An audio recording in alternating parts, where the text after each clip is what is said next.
Alright cuy, selamat pagi cuy. Bagaimana kabarnya cuy? Semoga kalian di sana sehat selalu ya cuy ya. Oke, jadi pada pagi hari ini aku bakal ngajak kalian jalan-jalan di pagi hari cuy. Ini pagi harinya cerah banget cuy.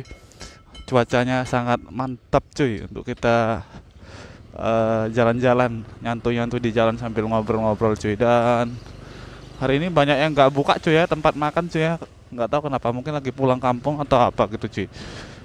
Tapi aku lihat di deket-deket kosan situ banyak tempat makan yang nggak buka cuy.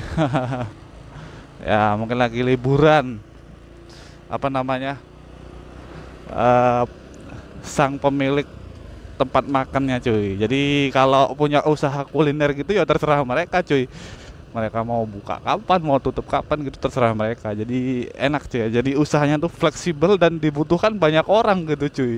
Jadi ketika tempat makan tutup tuh kita malah susah gitu mau beli makan gimana. Sampai-sampai kita harus order GoFood, dan order GoFood atau Shopee Food tuh biasanya nunggunya lama cuy, dan itu bikin apa? Males gitu cuy. Jadi ketika ada yang langsung jual langsung gitu, nggak, kenapa nggak kita beli langsung aja? Toh juga lebih murah cuy. Jadi ketika dulu cuy ya, kayak awal-awal aku mau cerita tentang karena kita berhubungan sama makanan cuy. Jadi awal-awal Shopee Food tuh cuy ya, awal-awal Shopee Food tuh mereka ngasih harga diskon tuh bener-bener gila-gilaan cuy ya. Kayak dari harga makanan tuh yang aslinya belinya itu sekitar 15.000. Nah Shopee Food tuh bisa ngasih makanan itu harganya 9.000, 8.000 gitu. Bahkan apa namanya apa namanya dan itu berlangsung beberapa waktu gitu, lama cuy. Jadi secara nggak langsung kayak kan mulut ke mulut tuh, MLM tuh, waduh aku Shopee Food, order pakai Shopee Food kok murah banget gitu. Kayak misalnya 20.000 tuh kan biasanya kan dapat satu porsi aja tuh, apa namanya, nasi ayam misalnya, tapi itu bisa dapat dua cuy. Nasi ayam geprek bisa dapat dua, kan betapa murah banget kan dia cuy ya.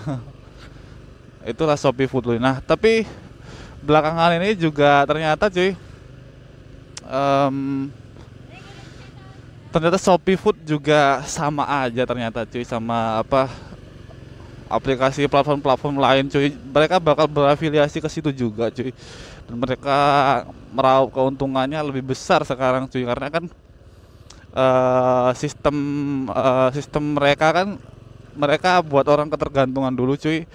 Kayak orang merasa mudah gitu pakai Shopee Food, merasa lebih apa, lebih praktis gitu dan cepat gitu, dan nggak perlu keluar rumah. Nah setelah mereka mendoktrin masyarakat dengan ketergantungan tersebut, mereka langsung dar matokan harganya tinggi cuy. Jadi awalnya harga makan itu misalnya nasi ayam geprek itu cuman 13.000 cuy di apa, aplikasi Shopee sebelum ada promo cuy ya, dan sekarang harganya bisa 18.000, 19.000 satu porsi. Nah cuy, belum lagi biaya pemesanan cuy. Jadi pemesanan di Shopee itu ada biayanya lagi cuy, itu bisa 4.000. Belum lagi biaya pengirimannya dia naikin juga, kayak misalnya dari jarak 1 kilometer itu sekitar 6.000, sekarang udah 8.000. Waduh, beh, dari situ untungnya udah berapa Shopee cuy. Jadi kalau dari itu cuy ya, dari penjual atau yang punya rumah makan gitu kan, biasa mereka daftar Shopee tuh. Nah mereka nanti biasanya bagi hasil gitu cuy. Jadi di aplikasi Shopee-nya berapa persen, mereka berapa persen. Nah tapi harganya biasanya udah di markup duluan cuy. Kayak misalnya harga asli mereka itu 13.000 cuy, biasanya di aplikasi itu udah dibuat 17.000 cuy, sama apa, sama Shopee-nya cuy. Jadi nanti Shopee ngambil keuntungan dari persentase selisih itu cuy. Nah itu kan menurut aku ya, menurut aku para pedagang gitu ya, mereka dapatnya juga ya sesuai sama yang mereka jual sehari-hari gitu ya. Kalau ada yang beli nggak ada bedanya itu. Tapi Shopee yang dapatnya lebih besar cuy, mereka ada biaya-biaya lain segala macam.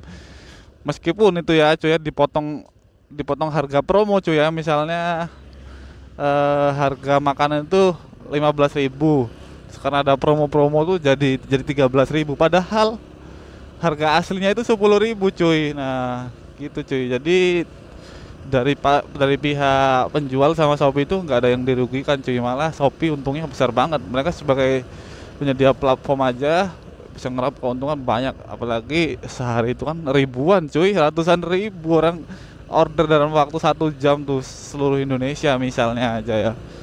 Jadi berlalu lalang gitu aktivitas transaksi apa elektronik yang ada di Shopee. Nah, itu juga menjadi perhatian kita cuy ya, karena nggak mungkin lah Shopee ngasih promo terus-terusan cuy ya dalam beberapa waktu yang lama gitu cuy, ngasih promo murah banget gitu, nggak mungkin. Mereka pasti ada kalanya ingin meraup keuntungan juga cuy, seperti ini cuy, karena pada basicnya juga mereka kan eh bisnis cuy, mereka bisnis platform platform aplikasi apa namanya online shop cuy. Jadi mereka penyedia lapak cuy untuk para pedagang dan para pembeli itu bertransaksi. Nah itu mantap sekali cuy. Jadi Shopee itu ada Cbank juga, ada Shopee Pay, ada Shopee Pay Later, ada koin-koin tuh, aduh. Jadi rasanya tuh lengkap banget cuy. Kalian bisa beli tiket-tiket itu juga di Shopee. Wah. Nah itu cuy, karena budaya masyarakat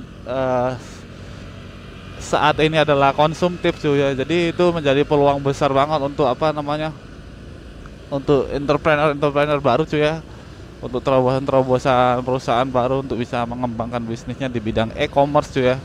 Karena menurut aku di zaman digitalisasi ini juga e-commerce itu sangat penting cuy ya, karena kita nggak mungkin lagi apa menjadi seperti zaman dahulu cuy ya.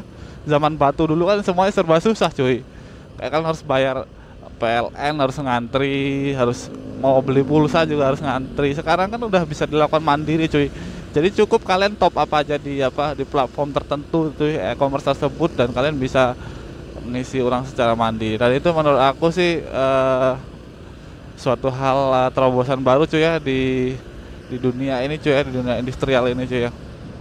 Jadi mungkin cuy ya di beberapa waktu yang akan datang mungkin kita mungkin hanya menggunakan satu metode pembayaran cuy, yaitu barcode atau chip gitu cuy, dan itu bisa melakukan semua transaksi dalam memenuhi kebutuhan kita sehari-hari cuy. Karena itu juga ada di Alkitab cuy. Jadi 363, kalian kalau tahu 363 itu angka itu cuy ya, angka antikris cuy. Jadi antikris istilahnya orang yang berusaha buat apa namanya, menjadi seperti Tuhan gitu cuy yang ada di dunia ini. Padahal apa yang mereka lakukan nggak seperti yang Tuhan lakukan gitu cuy. Jadi nanti mereka akan mendorong banyak apa umat manusia untuk percaya pada mereka cuy, dan mengikutin apapun yang mereka keluarkan cuy. Jadi ketika mereka mengeluarkan satu mata uang itu, semua negara udah nggak bisa apa-apa cuy. Mereka harus ikut menggunakan satu mata uang tersebut, dan itu menurut aku sih sangat mengerikan cuy ya. Tapi itu nanti akan terjadi di akhir zaman cuy, di akhir zaman ketika dunia udah beberapa waktu lagi mau hancur gitu cuy. Nah itu bakal terjadi cuy. Nah itu mengerikan cuy, dimana ketika kalian nggak percaya sama apa yang mereka ciptakan cuy, apa yang mereka wajibkan, dan kalian nggak mau, itu malah jadi bumerang buat kalian cuy. Kalian nanti bakal apa namanya, bakal disiksa lah apalah gitu, pokoknya hal-hal yang mengerikan akan terjadi di situ cuy. Nah ini juga jadi perhatian buat kita cuy ya, karena dunia ini semakin hari itu nggak semakin baik cuy, tapi semakin berantakan cuy ya. Jadi pola pikir masyarakat dan attitude serta budaya masyarakat itu semakin hari semakin bergeser ke arah yang lebih baik secara manusiawi cuy, tapi tidak baik secara apa harafiah gitu ya. Dimana sifat asli manusia itu kan harusnya kan baik, saling menghargai dan toleransi segala macam. Tapi di tengah kemajuan ini muncul berbagai hal apa kepercayaan publik itu cuy, pengajaran baru yang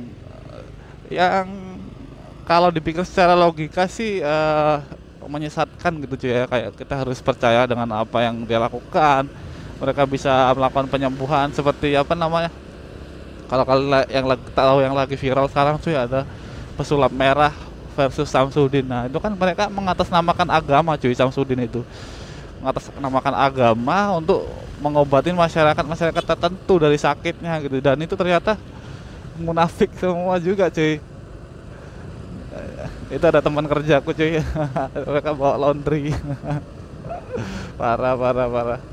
Nah Mereka juga munafik gitu cuy. Jadi istilahnya eh dari apa? Dari berbagai pernak-pernik dan peralatan yang dia pakai untuk berpura-pura mengobati pasien itu juga bohongan cuy. Semua dijual belikan bebas gitu di toko mainan atau toko alat dukun gitu cuy ya. Jadi menurut aku penipuan itu cuy. Nah itu kan sangat membahayakan, dimana dia bisa menciptakan satu kepercayaan cuy dan mengistilahkan dirinya adalah Tuhan atau Nabi gitu cuy. Wah itu parah cuy, sangat berbahaya cuy. Doktrinasi kayak gitu tuh nggak bisa ditoleransi cuy. Oke cuy, jadi di sini ada konser cuy, mungkin bentar lagi bakal ada festival musik apa gitu cuy, musik keroncong sih kalau aku nggak salah dengar kemarin apa, kemarin dengar apa berita-beritanya. Ada teman kerjaku ketemu, enggak, ternyata dia habis ngambil laundry cuy, ambil laundrynya nggak tahu di mana. Oke cuy, kita udah nyampe lokasi cuy. Terima kasih udah ngikutin vlog ini cuy ya. Semoga kita ketemu di kesempatan berikutnya. Oke, see you.